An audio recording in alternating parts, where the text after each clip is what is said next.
ಇನ್ನು ಜಾತಿ ಗಣತಿ ಸಮೀಕ್ಷೆಗೆ ನಿರ್ಧರಿಸಿರುವಂತಹ ರಾಜ್ಯ ಸರ್ಕಾರದ ನಡೆಯ ವಿರುದ್ಧ ಬಿಜೆಪಿ ಸಂಸದ ಯದುವೀರ್ ಒಡೆಯರ್ ಅವರು ಆಕ್ರೋಶವನ್ನು ವ್ಯಕ್ತಪಡಿಸಿದ್ದಾರೆ.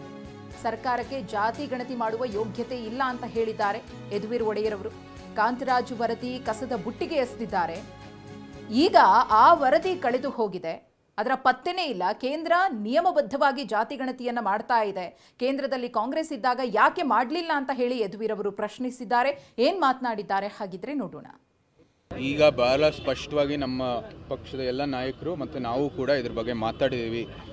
ಈ ಜಾತಿ ಗಣತಿ ವಿಚಾರದಲ್ಲಿ ಒಂದು ದೊಡ್ಡ ತಮಾಷೆ ನಡೆದಿದೆ. ಕಳೆದ 10 ವರ್ಷದಲ್ಲಿ ಯಾವುದೇ ರೀತಿಯ ಒಂದು ತೃಪ್ತಿ ಸಿಕ್ಕಿಲ್ಲ. ಯಾವ ಒಂದು ವರ್ಗಕ್ಕೂ ಕೂಡ ತೃಪ್ತಿ ಸಿಕ್ಕಿಲ್ಲ. ಈ ಜಾತಿ ಗಣತಿ ಪ್ರಕ್ರಿಯೆಯಲ್ಲಿ 10 ವರ್ಷ 165 ಕೋಟಿಯನ್ನು ವೆಚ್ಚದ ಒಂದು ಸಮಾವೇಶ, ಒಂದು ಈ ಸರ್ವೆಯನ್ನು ನಡೆಸಿ ನಂತರ ಅದನ್ನು ಬಹಿರಂಗ ಮಾಡಿಲ್ಲ. ತೆರಿಗೆ ಕಟ್ಟೋರಿಗೂ ಕೂಡ ಒಂದು ಹಕ್ಕಿದೆ.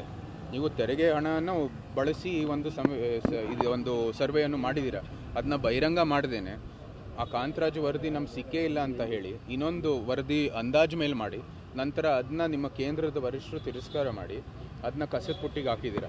ಇದು ಒಂದು ದೊಡ್ಡ ತಮಾಷೆ. ಇಲ್ಲಿ ರಾಜ್ಯ ಸರ್ಕಾರಕ್ಕೆ, ಈ ಕರೆಂಟ್ ಕಾಂಗ್ರೆಸ್ ಸರ್ಕಾರಕ್ಕೆ ಈ ಒಂದು ಜಾತಿ ಗಣತಿ ಮಾಡುವಂಥದ್ದು ಯೋಗ್ಯತೆಯೇ ಇಲ್ಲ. ಅವ್ರಿಗೆ ಈ ಒಂದು ಸಾಮರ್ಥ್ಯ ಏನು ಬೇಕಾಗಿದೆ ಅದು ಕೂಡ ಇಲ್ಲ, ಮಾಡೋ ಅವಶ್ಯಕತೆ ಇಲ್ಲ.